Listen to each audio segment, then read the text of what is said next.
સળદેશ વેશ બટનો લઈ તીર્થમાં કર્યા રામાનંદ મળ્યા સ્વધર્મ ચલયો યજ્ઞાદિ મોટા કર્યા મોટા ધામ રચાર્યા ગઢપુરે બે દેશ ગાદી કરી અંતર ધ્યાન થયા લીલા હરિફણી સંક્ષેપ્તમાં ઉછરી દીક્ષા અર્પિયા હો ગુણાતીત સમી જેને ગુરુ જોગીએ કાકાને વળ્યા પદિવ્ય દ્વયનું અદ્વૈત અનોખું જ છે ભેદે સાક્ષી અનંતના સ્વરૂપયા શાસ્ત્રી મહારાજનું એવા સ્વામી હરિપ્રસાદ ચરણે વંદન સદા હું કરું.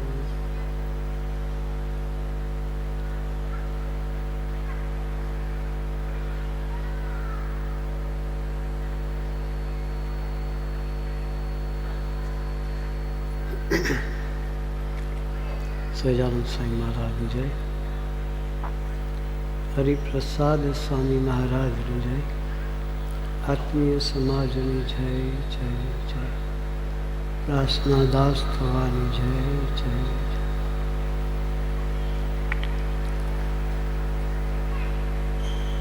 શુભ દિવસ ગુરુ પૂર્ણિમા ઉજવવા માટે આપણે સૌ ભેગા થયા છીએ. સાથે સાથે ગુરુ હરિ સ્વામીશ્રીનો સ્મૃતિ દિન, એક વર્ષ થયું સ્વામીજીએ દેહલીલા સંકેલી, એ વાર્ષિક દિન ઉજવવા માટે આપણે ભેગા થયા છીએ. સુરત સ્વામીએ આપણને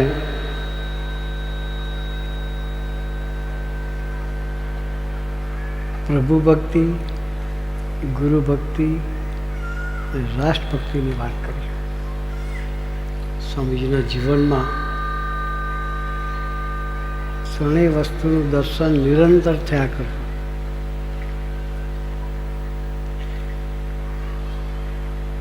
આપણે હમણાં સંવાદ નિહાળ્યો, એમાં સ્વામીજીએ પ્રભુ ભક્તિનું અદ્ભુત દર્શન કરાવ્યું. પોર્ટુગલની ધરતી પર સ્વામીજી પધાર્યા, લિસ્બન સિટીમાં.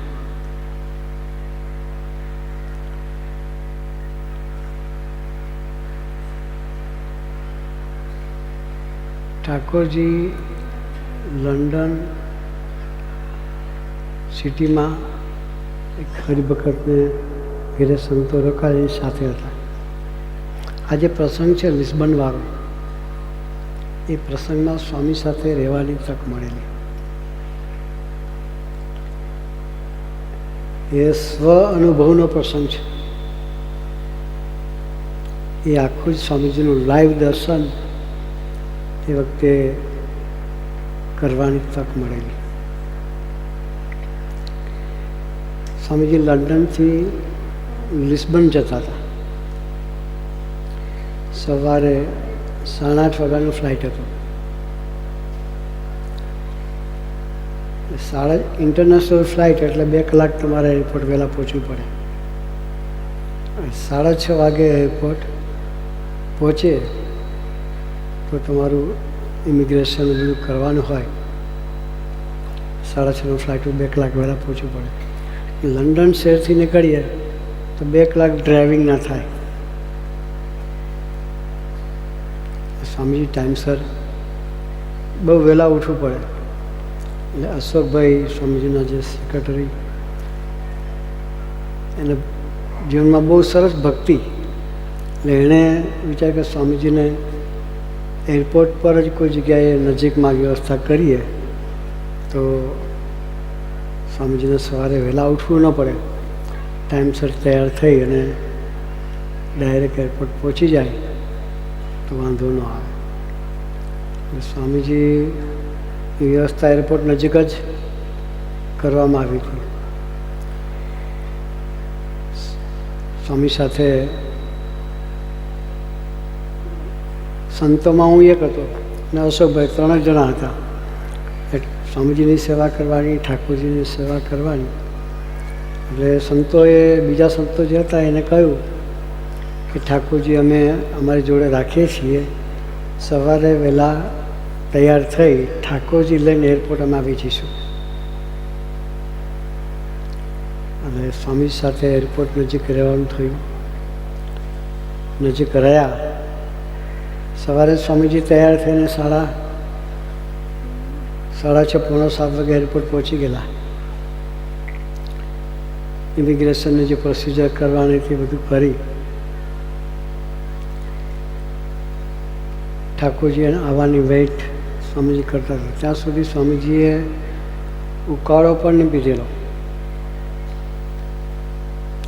સ્વામીજી કે ઠાકોરજીના દર્શન કરી પછી ઉકાળો પીશું. ઉકાળો પણ પીધો નહોતો. ત્યાંથી સંતો ઠાકોરજી લઈને નીકળી ગયેલા ઉતારેથી, પણ ટ્રાફિક જામ હોવાને કારણે અને બીજું ડિરેક્શન મિસ થઈ ગયા. એક્ઝિટ એક પ્રદેશમાં એક એક્ઝિટ તમે ચૂકો એટલે બીજી 5-7 માઇલનું તમારે ડિસ્ટન્સ કાપવું પડે, ત્યારે બીજી એક્ઝિટ આવે. લાંબો રન કાપીને જાઓ એટલે તમારે પૂર્ણ કલાક ખેંચી જ લેવાનું. એક્ઝિટ ચૂકી ગયા, એ લોકો ટાઈમસર પહોંચી શકેલા નહીં. સ્વામીજીનું એનાઉન્સ થાય પ્લેનનું ડિપાર્ટ ટાઈમનું, બોર્ડિંગ ટાઈમ થઈ ગયેલો અને ડિપાર્ટ થવાની તૈયારી પર હતી. સ્વામીજી બેઠા હતા લોન્જમાં. સ્વામીજીને ખબર પડી કે આપણા પ્લેનનું એનાઉન્સ થાય છે. સેવકોએ કહ્યું કે સ્વામીજી આપણા પ્લેન માટે એનાઉન્સ થાય છે. સ્વામી કે ઠાકોરજી આવ્યા. એટલે પછી અમે 3 સંતો હતા, 2 સંતો અને સ્વામીજી. પછી હું એરપોર્ટની બહાર ગયો. એરપોર્ટ મોટું એટલે દૂરથી ખ્યાલ આવે, ભગવા કપડાં દેખાય તો કે ભાઈ સ્વામીજી ત્યાં નજીકમાં ઊભા છે. ખ્યાલ આવે એટલે હું એરપોર્ટની બહાર ઊભો રહ્યો, જ્યાંથી ગાડી આવવાની હતી ત્યાં. દેખાય છે કે નહીં દેખાય છે, રાહ જોતો લગભગ 20 મિનિટ સુધી હું એરપોર્ટની બહાર ઊભો રહ્યો. પણ ઠાકોરજીવાળી ગાડી આવી નહીં. પછી સ્વામીજી હતા ત્યાં ગયો. સ્વામી કે ઠાકોરજી આવ્યા કે? પછી ફોન કરાવડાવ્યો ત્યારે ખબર પડી કે એક્ઝિટ ચૂક થઈ ગયા છે અને ટાઈમસર પહોંચી નહીં શકે. સ્વામીજીને પ્રાર્થના કરી કે સ્વામીજી આ રીતે થયું છે, સંતો નીકળી તો ગયા છે પણ નજીકમાં જ છે, એક્ઝિટ ચૂક થઈ ગયા છે એટલે વાર લાગશે આવતા. બીજી બાજુ એનાઉન્સ થયા કરે કે લાસ્ટ કોલ ફોર બોર્ડિંગ. એટલે સ્વામીજી કે આપણે પ્લેનને જવા દો, આપણે જવું નથી. ઠાકોરજી આવે એટલે ઠાકોરજીની સાથે જઈ શકે. પછી અશોકભાઈએ સ્વામીજીને પ્રાર્થના કરી કે સ્વામીજી ત્યાં ભક્તો આપણી રાહ જોતા હશે અને નેક્સ્ટ ફ્લાઇટ જે આવે છે એમાં સંતો ઠાકોરજી લઈને આવી જાય એવું કંઈક આપણે ગોઠવીએ તો. એટલે સ્વામીજીનું એક બાજુ ઠાકોરજીમાં મન, બીજી બાજુ ભક્તવત્સલ, ભક્તોને પણ રાજી કરવાના. ભક્તોની જ્યારે વાત આવી એટલે સ્વામીજી પોતે જવા માટે તૈયાર થયા અને સંતો બીજા ફ્લાઇટમાં ઠાકોરજી લઈને આવે એવું પ્લાનિંગ કર્યું. સ્વામીજી ગયા હતા ખરા પ્લેનમાં, સવારનો ઉકાળો નહોતો લીધો, પૂજા સ્વામીજી કરેલી અને ઠાકોરજીના દર્શન નહોતા થયા. એટલે પછી પ્લેનમાં અમે દૂધ ગરમ કરીને મંગાવડાવ્યું. સ્વામીજી માટે દૂધ લાવ્યા. પૂછ્યું સ્વામીજીને ઉકાળો લેવો છો? સ્વામીજી આંખ બંધ કરીને ભજન જ કરતા હતા. ઈશારાથી ના પાડી, મારે હમણાં કશું લેવું નથી. બહુ રિક્વેસ્ટ કરી પણ સ્વામીજીએ દૂધ ગ્રહણ ના કર્યું. પછી લેન્ડિંગ ટાઈમ થયો. સ્વામીજી લેન્ડ થયા એરપોર્ટ પર. હરિભક્તો સ્વાગત કરવા આવ્યા હતા. સ્વાગત કરવા આવે એટલે સહજ છે કે ફૂલ કે બુકે કે હાર કે કંઈક સાથે હોય. અમારી ભક્તિની રીત છે કે ઠાકોરજીને અર્પણ કર્યા વગર અમે હાર કે બુકે લઈ શકીએ નહીં. સ્વામીજી પેલા ભક્તો હાર લઈને હતા. સ્વામીજી તો પાછું જોયું, ઠાકોરજી નહોતા. આપણે બધાએ દર્શન કર્યું. સ્વામીજી વચનામૃત સાથે રાખે. વચનામૃતમાં મહારાજની મૂર્તિ. સ્વામીજી કે મારું વચનામૃત લાવો કે. એ વચનામૃતને હાર અર્પણ કરી અને પછી સ્વામીજીને હાર પહેરાવ્યો. એ ભક્તિ. હાર તો પહેર્યો. પછી સ્વામીજી ઉતારે પધાર્યા. ત્યાં સંતોએ એક ગ્રુપ આગળ આવી ગયેલું. સંતો સાથે ઠાકોરજી તો હોય જ. એમાં ઠાકોરજી હાથે રાખી એવા ઠાકોરજી સંતો પાસે હોય. અને સંતોએ ઠાકોરજીના થાળ કરેલા ત્યાં.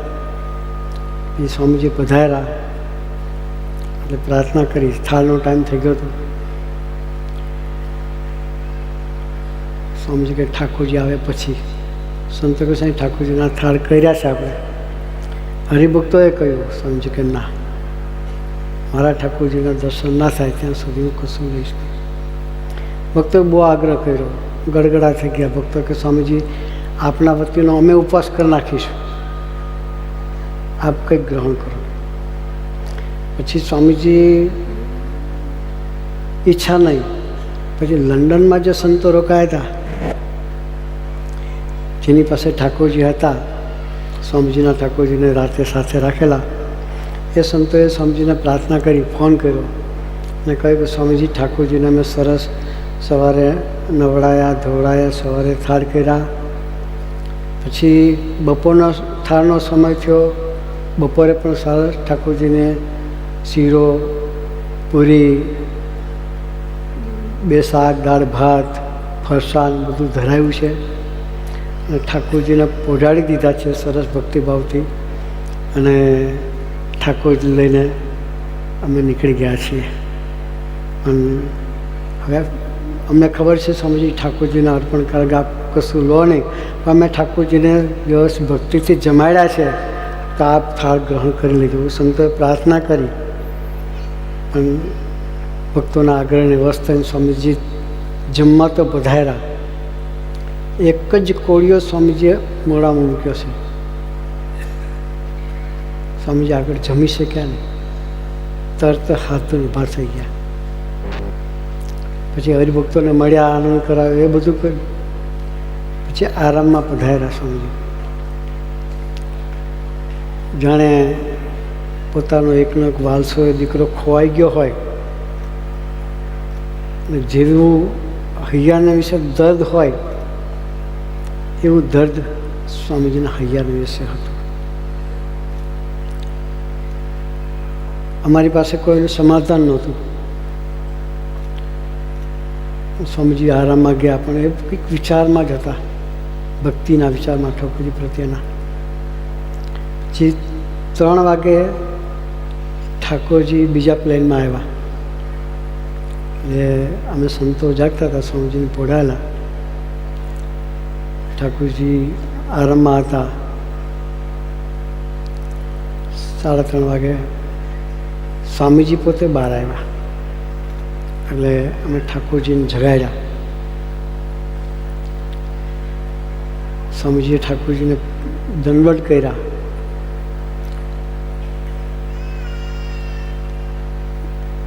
અડધો પોણો કલાક ઠાકોરજી સમક્ષ બેસીને ભજન કર્યું. ઠાકોરજીના દર્શન થયા પછી સ્વામીજીના ફેસ પરનો જે આનંદ હતો એ જુદો. દીકરો ખોયો હોય પાછો મળી જાય અને માને જેટલો આનંદ થાય એટલો સ્વામીજીના હૈયા વિશે આનંદનું દર્શન થયું. એટલે એ ઠાકોરજી પ્રત્યેની કેવી, ઠાકોરજી પ્રત્યેની ભક્તિ કેવી હશે સ્વામીજીની, એ રૂબરૂ દર્શન અમને કરવાનું મળેલું. સ્વામીજી પડે પડ ઠાકોરજીના આકારે જે એકવાર અમે મુંબઈના એરપોર્ટ પર સ્વામીજી પધારેલા. કાકાજી લંડન અમેરિકાથી આવવાના હતા, એને સ્વાગત કરવા માટે પધારેલા. હું વાત કરું છું 75ની 1975ની સાલની વાત કરું છું. કાકાજી પરદેશથી પાછા પધારતા હતા. સ્વામીજી રિસીવ કરવા માટે બધા સંતો સાથે એરપોર્ટ ગયેલા અને ઠાકોરજી સાથે હતા. સ્વામીજીની ઠાકોરજીના થાળ કરીને સ્વામીજી નીકળેલા અને પ્લેન ડિલે થતું હતું. 1 વાગે પ્લેન આવવાનું હતું. ડિલે થતાં સાંજના 4 વાગે આવ્યું. પછી 3:30 વાગે એટલે ઠાકોરજીને જગાડવાનો સમય થયો. એટલે ઠાકોરજી માટે એરપોર્ટના મોલમાંથી થોડુંક ડ્રાયફ્રૂટ મંગાવ્યું અને પાણી અમારી સાથે હોય એટલે ઠાકોરજીને પાણી ધરાવી અને હું ડ્રાયફ્રૂટ ઠાકોરજીને ધરાવતો હતો. મનમાં વિચાર કરતો હતો કે સ્વામીજીને નિહાળેલા અમે કે સ્વામીજી ઠાકોરજીનું ઉત્થાપન થાય એટલે ગમે ત્યાં હોય, પ્લેનમાં હોય તો પ્લેનમાં પણ દંડવત કરે. અને મનમાં વિચાર કરતો હતો કે એરપોર્ટ પર ઠાકોરજીને કેમ ના દંડવત કરવા. એક બાજુ ઠાકોરજી જગાડું છું, ઠાકોરજીને પાણી ધરાવીને ફ્રૂટ ધરાવું છું અને મનમાં વિચાર ચાલે છે કે ઉતારે જઈ પછી ઠાકોરજીને દંડવત કરી લઈશું. પાણી ધરાવતા સહેજ પાછળ નજર કરી તો સ્વામીજી પાછળ દંડવત ચાલુ થઈ ગયેલા. એરપોર્ટ ઉપર આટલા બધા પબ્લિકની વચ્ચે સ્વામીજીને કોઈ વસ્તુ દેખાય નહીં. એને એના ઠાકોરજી સિવાય કોઈ ચીજ નહીં. ત્યાં એરપોર્ટ પર સ્વામીજીએ દંડવત કર્યા અને સ્વામીજીને દર્શન માટે ઘણા હરિભક્તો હતા. એ બધા હરિભક્તોએ પણ ઠાકોરજીને દંડવત કર્યા. એ જે દર્શન એરપોર્ટનું હોય મંદિર જેવું થઈ ગયેલું. એ જે સ્વામીજીની ભક્તિ ઠાકોરજી પ્રત્યેની, એ ભક્તિ ખરેખર જીવનને અસર કરી જાય. અને આપણા જીવનમાં પણ એ ભક્તિની સ્વામીજી અપેક્ષા રાખે. એથી ચડે ગુરુ ભક્તિ.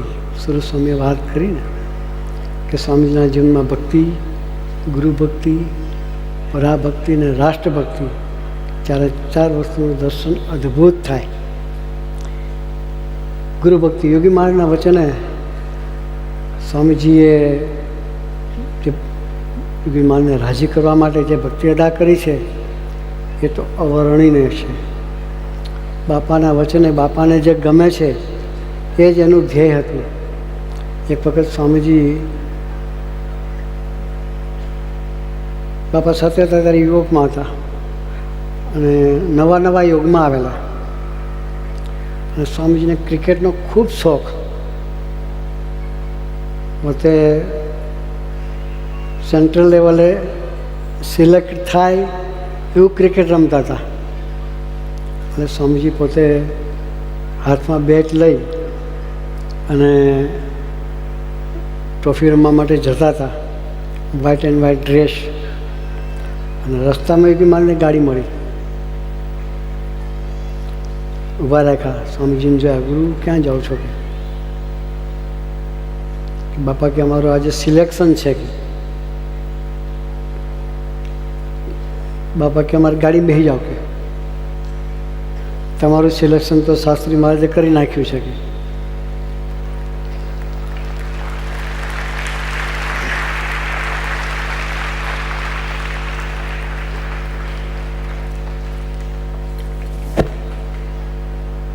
બાપાએ ગાડીમાં બેસાડી દીધા.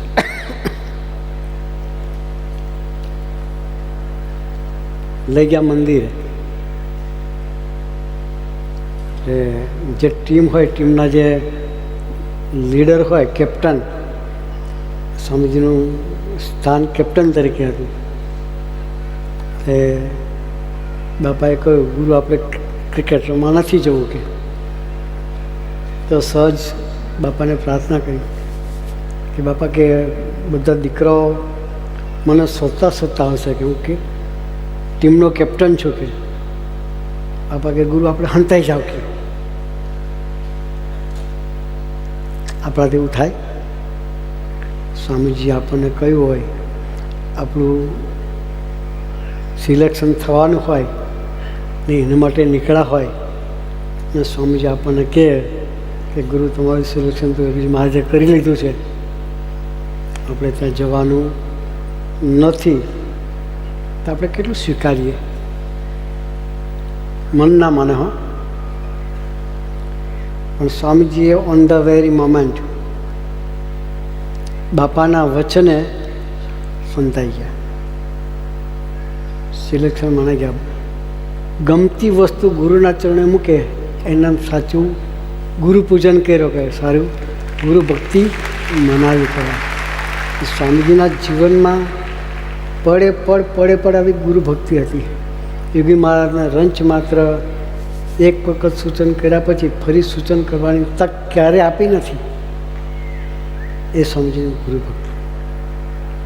એથી વિશેષ સ્વામીજીની ચડે પરાભક્તિ. પરાભક્તિ એટલે જેવી ભગવાનની ભક્તિ થાય, જેવી ગુરુની ભક્તિ થાય, એવી જ એના ભક્તોની ભક્તિ થાય, એ પરાભક્તિ કહેવાય. એટલા જ મહિમાથી, એટલા જ ઉમંગથી, એટલા જ ભક્તિભાવથી જે ભક્તિ થાય એ પરાભક્તિ કહેવાય. સ્વામીજીએ ભક્તોને એટલા જ વાલા રાખ્યા છે, જેટલા યોગી મહારાજ વાલા હતા એટલા જ એના ભક્તો એને વાલા હતા. એક વખત સ્વામીજી ગાડીમાં બેસીને વિચરણમાં જવા નીકળતા હતા. હરિધામમાં સ્વામીજીનું જૂનું નિર્દેશ કહેતા કે હરિસ્મૃતિમાં સ્વામીજી રહેતા હતા. ગાડીમાંથી પોતાની રૂમમાંથી નીકળી અને બહાર ગાડી પાર્કિંગ લોટમાં જ્યાં ઊભી હતી ત્યાં સ્વામીજી આવ્યા. ગાડીનો દરવાજો ખોલીને ગાડીમાં બેસવાની તૈયારી કરતા. એક પગ ગાડીમાં હતો, એક પગ બહાર હતો અને ગાડીમાં બેસવાની તૈયારી હતી. અને સામેથી 4-5 ભક્તોને આવતા જોયા. એકદમ ગરીબ ગામડાના ભક્તો હતા. સ્વામીજી તરત જ એક પગ જે ગાડીમાં હતો એ બહાર કાઢી ગાડીનો દરવાજો બંધ કરીને બહાર ઉભા રહ્યા. ભક્તોને જોયા એટલે ભક્તો દોટ મૂકીને સ્વામીજીના પાસે, ભક્તોને થયું કે સ્વામીજી નીકળી છે, આપણે દર્શન વગરના રહી જઈશું, એટલે એ પણ દોટ મૂકીને સ્વામીજી સમક્ષ આવ્યા. જેવા ભક્તોને જોયા એટલે સ્વામીજી ગાડી બંધ કરીને ભક્તોને રિસીવ કર્યા. પછી કે આવો આવો આવો. ગાડીમાંથી પાછા રૂમમાં પધાર્યા. રૂમમાં પધારી અને રિલેક્સ મોડમાં ભક્તો સાથે બેસીને આનંદ કર્યો. અડધો કલાક ભક્તોને આનંદ કરાવ્યો. એ સ્વામીજીની ભક્તો પ્રત્યેની ભક્તિ, એ પરાભક્તિ. આપણા જીવનમાં પ્રભુ ભક્તિ, ગુરુ ભક્તિ અને પરાભક્તિ ત્રણેય વસ્તુનું દર્શન સ્વામીજીએ પરાકાષ્ઠે દર્શન કરાવ્યું છે. અને ચોથી વાત કરી જનકભાઈ આપણને રાષ્ટ્રભક્તિની, કે મોદી સાહેબનો સંકલ્પ કે તિરંગો ઝંડો ભારતના ઘેરે ઘેર ફરકે, એ વાત જનકભાઈ આપણને કરી. એ સંકલ્પની શરૂઆત આપણે અહીંથી કરી કે આપણે 5 થી 7 હજાર જેટલા ભક્તોએ તિરંગો ઝંડો લહેરાવ્યો. સ્વામીજીને પણ આ રાષ્ટ્રભક્તિ ખૂબ જ ગમે. દેશ સ્વતંત્ર થયો, 75 વર્ષ થયા, સાથે સાથે એક ગુલામીમાંથી તો આપણે મુક્ત થયા, પણ સ્વામીજીની ભાવના તદ્દન જુદી. દરેક જીવ માયાની ગુલામીમાં ફસાયેલો છે. શેમાં ફસાયેલો છે? માયાની ગુલામીમાં. એમાંથી મુક્ત થાય અને સ્વતંત્ર થાય, ભગવાનને બળે જીવતો થાય, એ સ્વામીજીનું મિશન. એને માટે સ્વામીજીએ આવા યુવા સમાજનું સર્જન કર્યું કે જે સમાજને આદર્શ હોય, જેમાંથી સમાજ પ્રેરણા લે. એક એક યુવાન જીવતો યુવાન થવો જોઈએ, એ સ્વામીજીની ભાવના. જેનું વર્તન, વાણીને વિચારની એકતા હોય, જે કેવળ પ્રભુના ગમતામાં જીવતો હોય, જે પોતાની ઘરની અને સમાજની જવાબદારી વફાદારીપૂર્વક અદા કરી શકે એવો થનગનતો યુવાન હોય, એનું સર્જન થાય, એ સ્વામીજીનું સપનું. સ્વામીજીના ગુરુ યોગીજી મહારાજ, એમનું સૂત્ર હતું, યુવકો મારું હૃદય છે. એ ગુરુ ભક્તિ અદા કરવા સ્વામીજીએ સૂત્રને અપડેટ કર્યું. યુવકો મારી પૂજા છે ને યુવકો મારું સર્વસ્વ છે. પૂજા કોની થાય? આપણે વિચારીએ. ઈષ્ટદેવની પૂજા થાય. કોની થાય? તો સ્વામીજીએ આપણને યુવાનોને પોતાના ઈષ્ટદેવ સમાન ગણ્યા.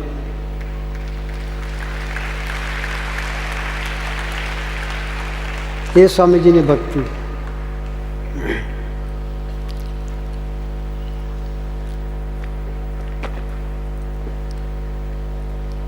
યુવાન બાદલો ના જોઈએ, માથું ખજવાડે એને યુવાન ના કહેવાય. સ્વામીજીનું સૂત્ર. ખમીરવંતો યુવાન જોઈએ. એકવાર યોગી મહારાજે સ્વામીજીને પૂછ્યું કે તમારા કેટલા મિત્રો કે?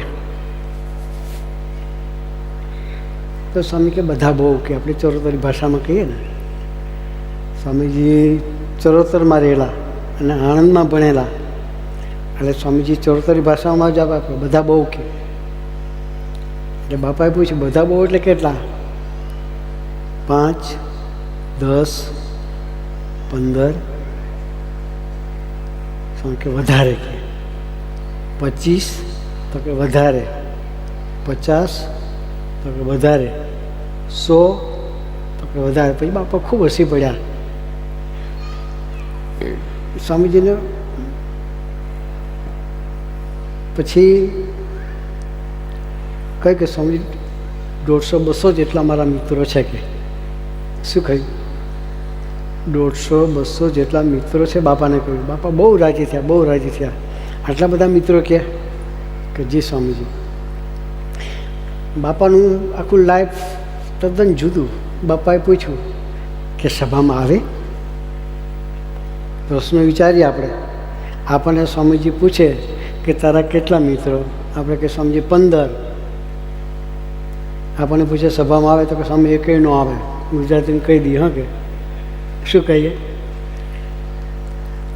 આપણે જઈએ એ લોકોના પ્રોગ્રામમાં, પણ એ આપણા પ્રોગ્રામમાં ન આવે.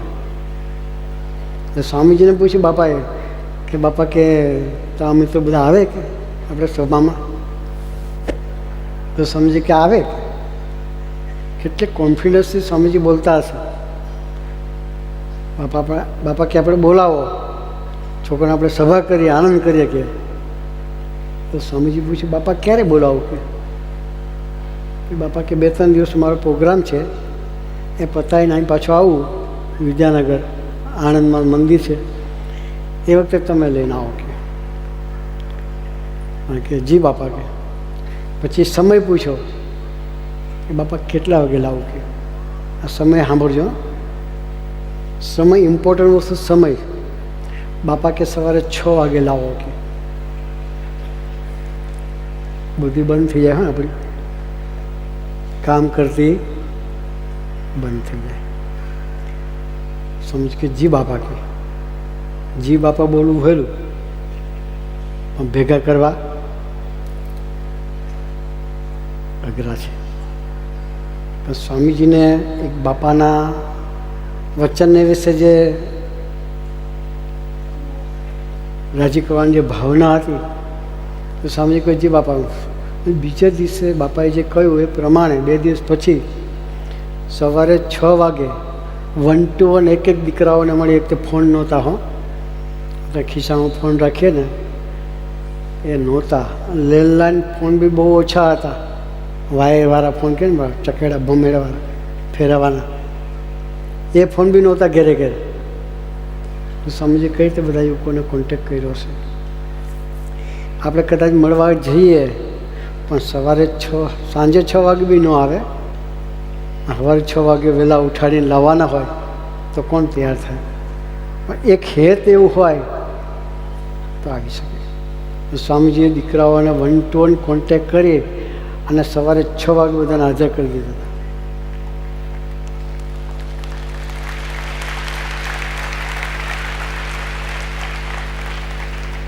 જ્યારે સવારે મંગળ આરતી થઈ, મંદિરના દ્વાર ખોલ્યા એટલે બધા જ છોકરાઓને 150 દીકરાઓને સવારે 6 વાગે મંદિરમાં હાજર કરી દીધા.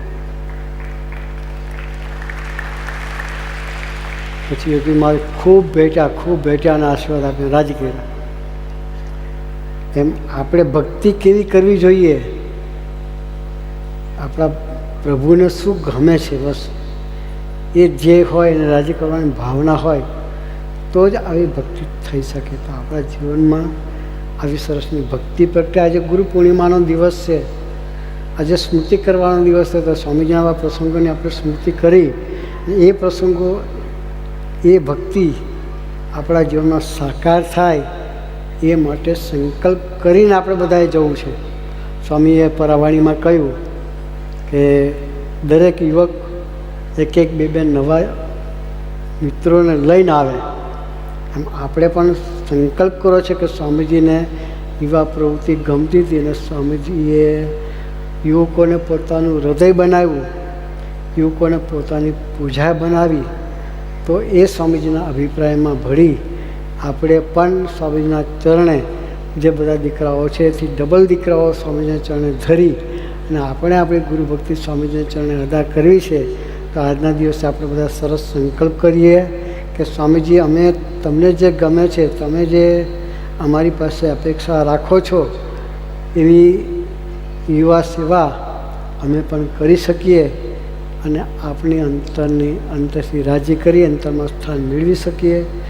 એ માટે અમને સૌને એવો બુદ્ધિયોગ આપો. એ જ આજના શુભ દિવસે આપના ચરણોમાં અંતરની પ્રાર્થના.